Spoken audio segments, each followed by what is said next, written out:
조지 오웰의 소설 동물농장 5번째 이야기. 몰리는 겨울이 다가올수록 점점 골칫덩어리가 되었다.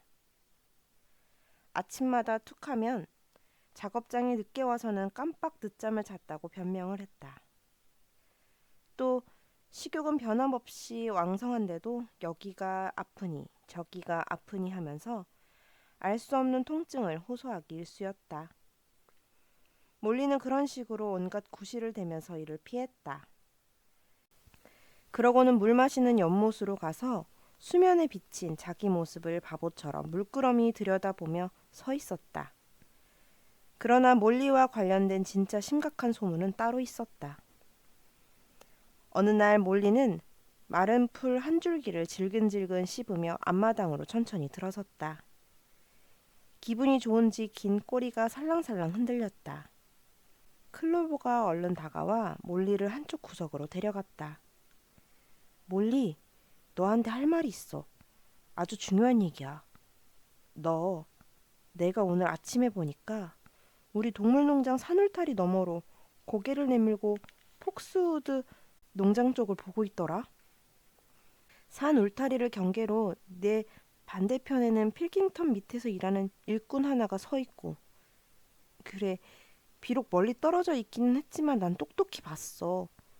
그 사람이 너한테 뭐라고 말을 시키던데? 게다가 그 인간이 네 콧등을 쓰다듬는데도 넌 가만히 있었어.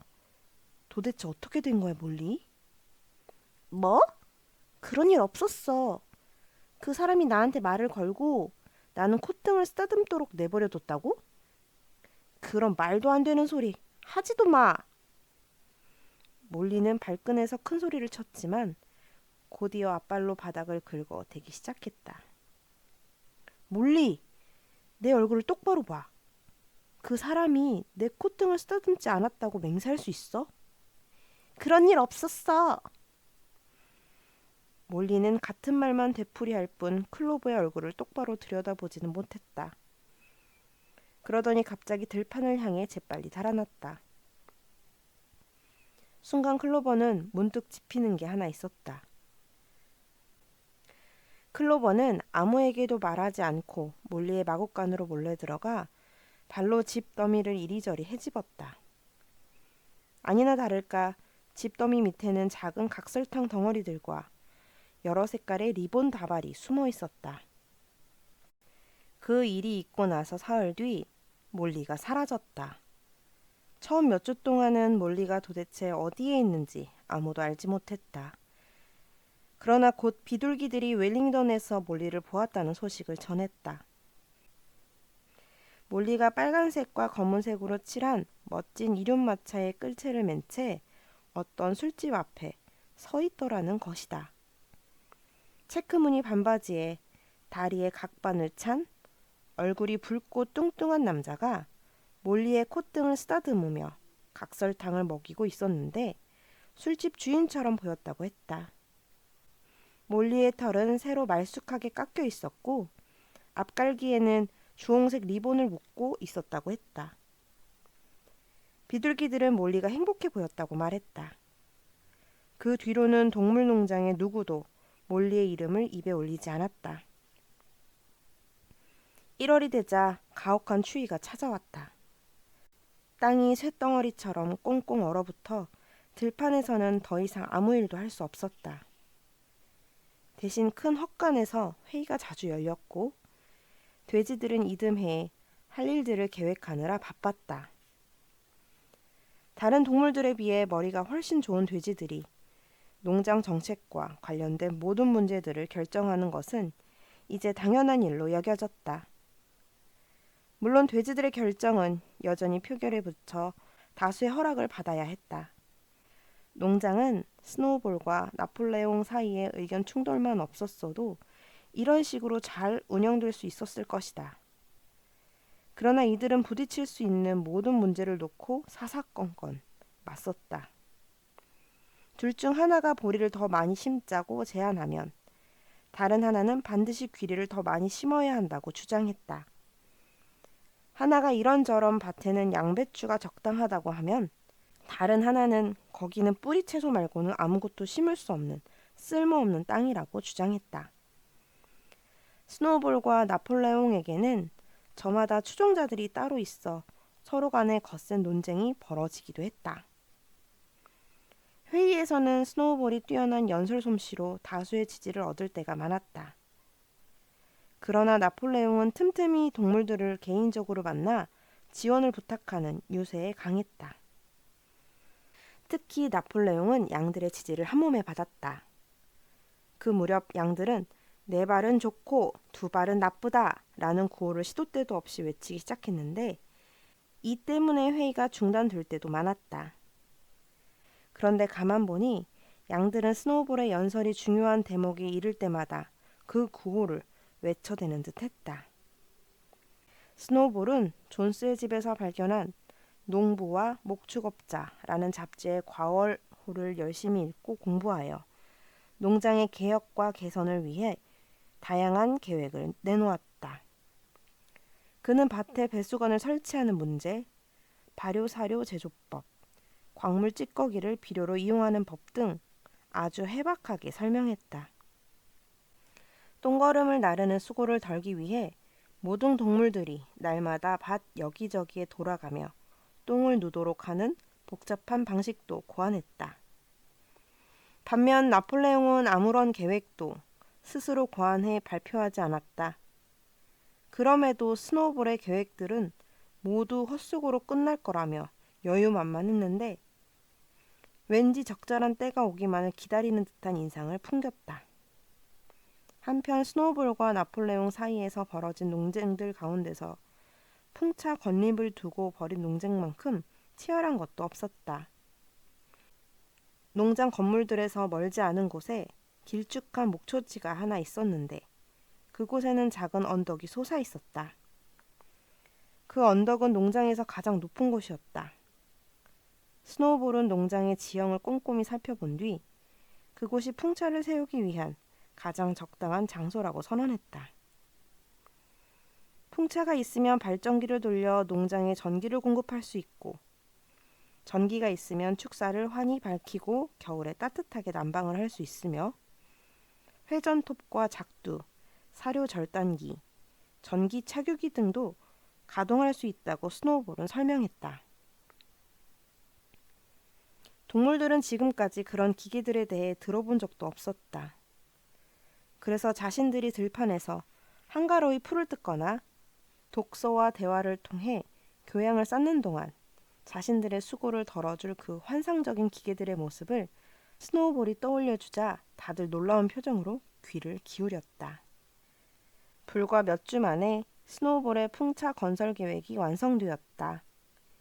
기계적인 세부사항은 존스가 가지고 있던 세 권의 책, 집수리의 유용한 1000가지 방법, 누구나 벽돌공이 될 수 있다. 초보자를 위한 전기 지식에서 거의 그대로 베껴왔다. 스노우볼은 기계의 도면들을 그리기 위해 바닥이 특별히 매끄러운 널판지로 되어 있는 헛간을 자신의 작업실로 삼았다. 그 헛간은 예전에 인공보화장으로 쓰던 곳이었는데 스노우볼은 날마다 몇 시간씩 그곳에 틀어박혀 연구에 몰두했다. 책을 펼쳐서 돌로 눌러놓은 다음 분필을 발굽 사이에 끼운 채 이리저리 빠르게 움직이며 선들을 한 줄씩 그었다. 때로는 너무나 흥분한 나머지 혼자서 나직이 소리를 지르기도 했다. 설계도는 여러 개의 회전방과 톱니바퀴들이 복잡하게 얽힌 하나의 덩어리가 되어가면서 작업실 바닥을 절반도 넘게 뒤덮기 시작했다. 동물들은 아무것도 이해하지 못했지만 깊은 감명을 받았다. 그래서 적어도 하루에 한 번씩은 스노우볼의 설계도를 보려고 다들 작업실로 찾아왔다. 심지어 암탉과 오리들도 찾아와 분필로 그려진 선들을 밟지 않으려고 조심하며 설계도를 구경했다. 오로지 나폴레옹만 차가운 반응을 보였다. 그는 어차피 처음부터 풍차 건설에 반대한다고 선언한 터였다. 그러던 어느 날 나폴레옹이 설계도를 보겠다며 스노우볼의 작업실에 불쑥 나타났다. 나폴레옹은 헛간 안을 한 바퀴 느릿느릿 돌면서 설계도의 세밀한 부분까지 자세히 살펴보았다. 심지어 한두 번은 코를 대고 냄새까지 맡았다. 마침내 나폴레옹은 걷기를 멈추고 곁눈으로 설계도를 응시하는가 싶더니 갑자기 한쪽 다리를 쳐들고 드립다 오줌을 갈겼다. 그러고는 한마디 말도 없이 그대로 나가버렸다. 풍차 문제를 놓고 동물농장은 두 파로 심각하게 갈렸다. 풍차 건설에 많은 어려움이 있을 것이라는 사실은 스노우볼도 부정하지 않았다. 돌들을 날라 쌓아 올려야 하고 풍차의 날개도 만들어야 했다. 그 일이 끝나면 발전기와 전선도 필요했다. 그럼에도 불구하고 스노우볼은 풍차를 1년 안에 완성할 수 있다는 자신의 주장을 굽히지 않았다. 그리고 그렇게 되면 노동력을 크게 절약할 수 있기에 동물들은 일주일에 사흘만 일하면 된다고 설명했다. 반면 나폴레옹은 지금 동물농장이 맞닥뜨린 가장 시급한 문제는 식량 생산을 늘리는 것이라고 주장하면서 풍차 건설 따위에 시간을 허비하면 모두 굶어 죽게 된다고 맞섰다. 동물들은 스노우볼에게 투표를 주 3일 노동 이룩하자라는 구호와 나폴레옹에게는 투표에 여물통을 채우자라는 각각의 구호 아래 완전히 두 파로 갈렸다. 오로지 벤저민만이 어느 파에도 속하지 않은 동물이었다. 벤저민은 식량이 늘어난다는 말도 풍차가 이를 덜어준다는 말도 믿지 않았다. 벤저민은 풍차가 있든 없든 인생은 지금까지와 마찬가지로 고생스럽게 흘러갈 것이라고 했다. 풍차 건설을 둘러싼 의견 대립 말고도 농장을 적들로부터 어떻게 지킬지에 대한 문제도 있었다. 외양간 전투에서는 비록 졌지만 인간들은 농장을 탈환해 존스를 다시 안치기 위해 더욱 결집된 힘으로 공격해 올 게 뻔했다. 인간들이 동물농장을 다시 공격할 이유는 그뿐만이 아니었다. 인간들의 패배 소식이 온 지역에 퍼지면서 이웃 농장들에서 일하는 동물들이 전보다 더욱 말을 듣지 않는다고 했다. 따라서 인간들은 기강을 잡기 위해서라도 다시 공격할 것이 분명했다. 늘 그랬듯이 스노우볼과 나폴레옹은 생각이 달랐다. 나폴레옹의 생각대로라면 동물들은 총기류를 구해 그것들을 다룰 수 있게 훈련을 해야 했다. 그러나 스노우볼의 의견을 따르기로 한다면 지금보다 더 많은 비둘기들을 다른 농장들로 날려보내 그곳에 동물들이 스스로 반란을 일으키도록 부추겨야 했다. 즉 한쪽은 자기 방어에 실패하면 정복당할 수밖에 없다는 의견이었고 다른 한쪽은 곳곳에서 반란이 일어나면 방어할 필요가 없어진다는 의견이었다. 동물들은 나폴레옹의 연설을 들은 뒤 스노우볼의 연설을 들었다. 그러나 누구의 생각이 옳은지 도무지 결정을 내릴 수 없었다. 나폴레옹의 말을 듣고 있으면 나폴레옹이 옳은 것 같았고 스노우볼의 말을 듣고 있으면 스노우볼이 옳은 것 같았다. 마침내 스노우볼의 설계도가 완성되었다. 동물들은 그 주 일요일에 열리는 회의에서 풍차 건설을 할지 말지 투표를 결정하기로 했다. 동물들이 큰 헛간에 모두 모이자 스노우볼이 일어났다. 양들의 구호 소리 때문에 가끔씩 중단되기는 했지만 그는 풍차 건설을 지지해야 하는 이유를 설명했다. 다음은 나폴레옹이 반론을 펼치기 위해 일어섰다. 나폴레옹은 풍차 나부랭이는 다 쓸데없는 것이니 찬성표를 던지지 않는 편이 좋을 것이라고 조용히 권고만 한 뒤 그냥 자리에 앉아버렸다. 30초도 걸리지 않는 연설이었다.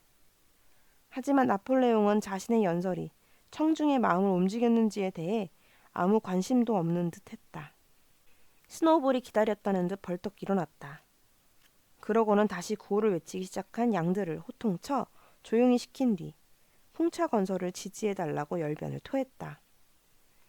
그때까지 동물들의 마음은 우열을 점치기가 힘들 정도로 거의 정확히 반반으로 나뉘어 있었다. 그러나 스노우볼의 조리 있는 말솜씨에 동물들의 마음이 서서히 움직이기 시작했다. 스노우볼은 죽어라 힘만 드는 저급한 육체 노동에서 벗어났을 때 동물농장이 어떤 모습일지를 정열적인 언어로 생생히 그려냈다. 그의 상상력은 이제 여물을 써는 작두나 순무 절단기 수준이 아니었다.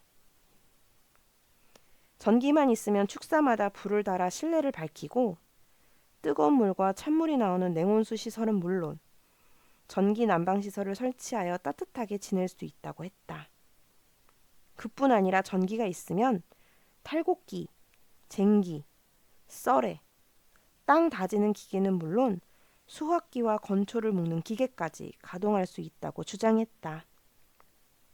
스노우볼의 연설이 끝나자 투표 결과가 어떻게 나올지에 대해 더 이상 의문의 여지가 없었다.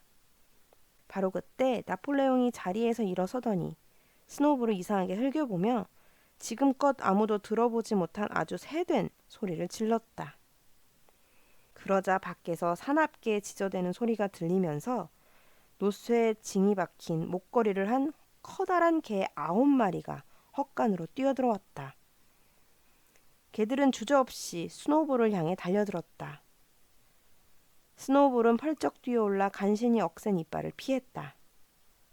그러고는 재빨리 문 밖으로 도망치기 시작했다. 개들이 그 뒤를 쫓았다. 다른 동물들은 너무나 놀라고 두려운 나머지 입도 뻥끗 못한 채 문 쪽으로 몰려가 추격전만 지켜보았다. 스노우볼은 큰 길로 향하는 기다란 목초지를 가로질러 도망쳤다. 그는 돼지가 할 수 있는 최선을 다해 달렸지만 얼마 못 가 개들에게 바짝 따라잡혔다. 엎친 데 덮친 격으로 달리던 스노우볼이 갑자기 미끄러져 넘어지면서 이제는 정말로 개들에게 잡힐 것처럼 보였다. 그러나 스노우볼은 벌떡 일어나더니 아까보다도 더 빨리 도망치기 시작했다. 개들도 다시 그 뒤를 쫓았다. 개들 가운데 한 마리가 스노우볼의 꼬리를 물려는 찰나 스노우볼은 간신히 꼬리를 흔들어 겨우 위기를 넘겼다. 그러고는 젖먹던 힘까지 짜내 개보다 불과 몇 센티미터 앞서 산울터리 구멍 속으로 뛰어들어갔다. 스노우볼은 그곳을 그대로 빠져나가 어디론가 사라졌다. 동물들은 겁에 질린 나머지 입도 뻥끗 못하면서 헛간으로 슬금슬금 돌아왔다. 잠시 뒤 개들도 뛰어들어왔다. 동물들은 그 개들이 도대체 어디에서 갑자기 나타났는지 한동안 감을 잡을 수 없었다. 그러나 수수께끼는 곧 풀렸다. 그 개들은 나폴레옹이 예전에 어미 개들한테서 데려간 뒤 몰래 키워온 강아지들이었다. 아직 다 자라지도 않았는데 녀석들은 몸집이 컸고 생김새도 늑대처럼 사나웠다. 개들은 나폴레옹 곁에 바짝 붙어 다녔다. 예전에 존스의 개들이 존스에게 하던 것처럼 녀석들도 나폴레옹한테만은 꼬리를 흔드는 모습이 유난히 눈에 띄었다. 나폴레옹은 개들을 거느린 채 언젠가 메이저 영감이 연설을 했던 높은 연단으로 올라갔다. 그러고는 지금부터 일요일 아침마다 열리는 회의는 쓸데없는 시간 낭비이기 때문에 폐지하겠다고 선언했다. 또 농장 업무와 관계된 모든 문제들은 돼지들로 구성된 특별위원회가 결정할 것이며 그 위원회의 회장은 자기가 맡겠다고 밝혔다. 이 특별위원회 모임은 비공개로 열릴 것이며 거기에서 결정된 사항은 나중에 동물들에게 통보하겠다고 했다. 동물들은 여전히 일요일 아침마다 모여 깃발에 경례를 하고 영국의 동물들을 부르고 그 주에 해야 할 일을 나누어 받겠지만 토론은 할 수 없다고 다시 한번 강조했다. 동물들은 스노우볼이 쫓겨나는 모습을 보며 받은 충격 때문에 아직 완전히 제정신이 아니었다. 하지만 나폴레옹의 말을 듣자 크나큰 시리에 빠졌다. 몇몇은 그 자리에서 항의하고 싶었지만 도무지 적절한 말이 떠오르지 않았다. 심지어 복서조차도 막연한 불안감을 느꼈다. 복서는 귀를 뒤로 젖힌 채 앞갈기를 몇 번이나 흔들며 생각을 정리해 보려고 했었다. 그러나 결국 아무 말도 생각해내지 못했다. 같은 돼지라 하더라도 어떤 돼지들은 따지고 들었다. 앞줄에 앉아있던 젊은 식용돼지 4마리가 날카로운 목소리로 반대 의견을 내놓았다. 이들은 모두 자리에서 벌떡 일어나 동시에 자신의 생각을 외쳐댔다. 그러자 나폴레옹을 에워싸고 앉아있던 개들이 위협하듯 낮은 소리로 일제히 으르렁거리기 시작했다. 젊은 돼지들은 입을 다물고 슬그머니 다시 자리에 앉았다. 이번에는 양들이 끼어들었다. 양들은 그 어느 때보다도 큰 소리로 내 발은 좋고 두 발은 나쁘다. 내 발은 좋고 두 발은 나쁘다. 라고 줄기차게 외쳤다. 거의 15분이나 이어진 그들의 구호 소리에 토론회의 기회는 흐지부지 사라졌다. 나중에 스큘러가 찾아왔다. 스큘러는 농장을 돌아다니며 동물들에게 이 새로운 정책에 대해 상세히 설명해 주라는 임무를 맡고 있었다. 동무들! 스큘러가 입을 열었다.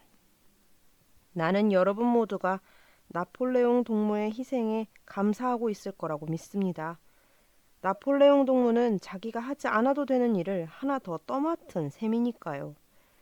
동무들, 남을 지도하는 일이 즐거울 거라고 생각하면 큰 착각입니다. 즐겁기는커녕 무거운 책임이 뒤따르는 일입니다. 말이 나와 말이지만 모든 동물들이 평등하다는 사실을 나폴레옹 동무만큼 확신하는 이도 없습니다. 따라서 나폴레옹 동무는 여러분이 모든 일을 스스로 결정하기를 바랍니다. 그러나 여러분은 가끔씩 잘못된 결정을 내릴 수도 있습니다. 그렇게 되면 우리는 과연 어떻게 될까요?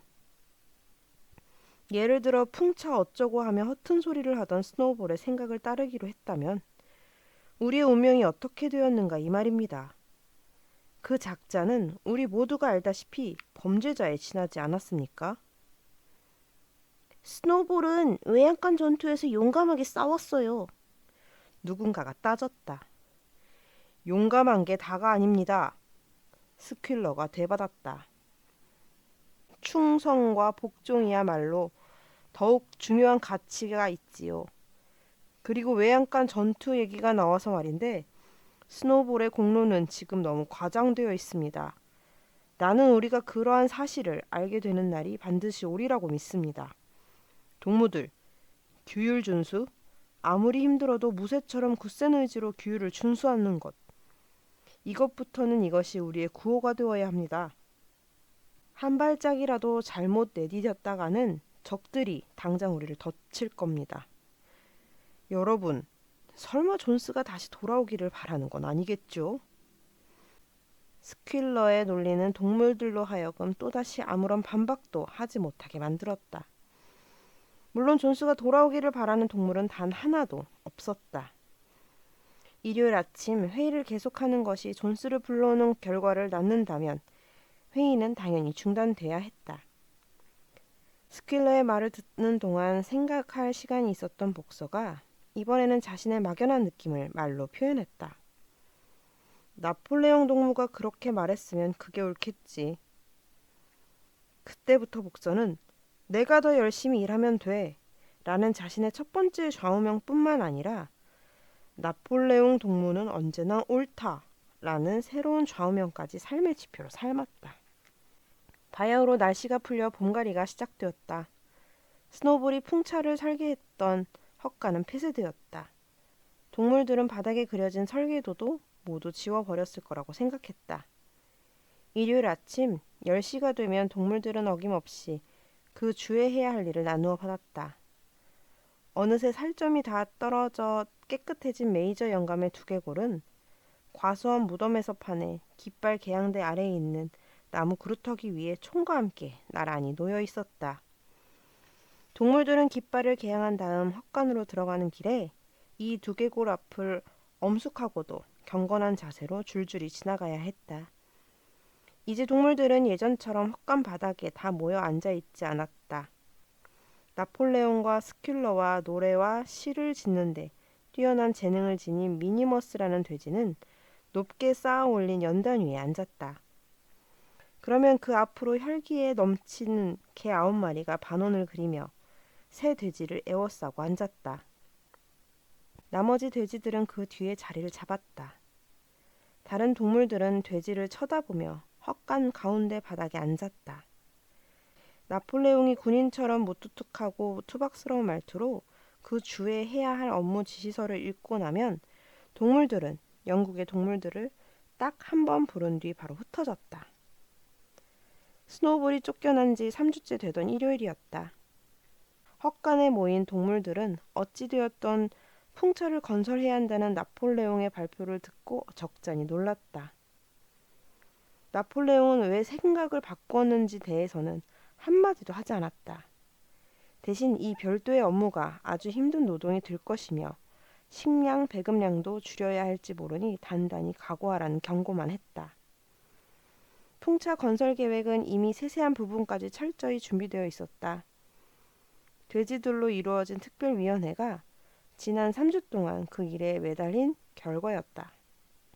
풍차 건설은 그 밖에 여러 개선 사업을 포함해 약 2년이 걸릴 것으로 예상되었다.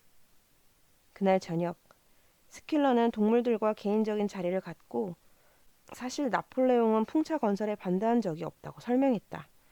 아니, 오히려 풍차 건설을 처음부터 지지하고 나선 이는 바로 나폴레옹이었으며 스노우볼이 부하실 바닥에 그린 설계도도 실제로는 나폴레옹의 서류에서 훔쳐간 것이라고 했다. 결국 풍차를 생각해낸 것은 나폴레옹이 먼저라는 얘기였다. 그러자 누군가 그러면 나폴레옹이 왜 그렇게 강하게 반대를 했느냐고 물었다. 킬러는 아주 교활한 표정을 지으며 그게 바로 나폴레옹 동무의 꾀였다고 말했다. 즉 다른 동물들에게 나쁜 영향을 미치는 농장의 위험 요소, 스노우볼을 제거하기 위해 풍차 건설을 반대하는 척 하는 작전을 썼다는 것이다. 그러나 이제 스노우볼이 사라졌으니 아무런 방해 없이 원래 계획을 추진할 수 있으며 이런 것을 전술이라고 부른다고 스킬러는 덧붙였다. 전술. 이런 것이 바로 전술이다. 이 말입니다. 전술이요. 스킬러는 유쾌하게 웃어 젖히며 같은 말을 몇 번이고 되풀이했다. 그러면서 한자리에 가만히 있지 못하고 꼬리를 흔들며 이리저리 뛰어다녔다. 동물들은 그게 무슨 말인지 정확히 이해하지 못했다. 하지만 스킬러가 어찌나 설득력 있게 말을 잘하던지 그리고 스킬러를 따라온 3마리의 개들이 어찌나 위협적으로 으르렁거리던지 더 이상 아무 질문도 하지 않고 그의 설명을 다 받아들였다.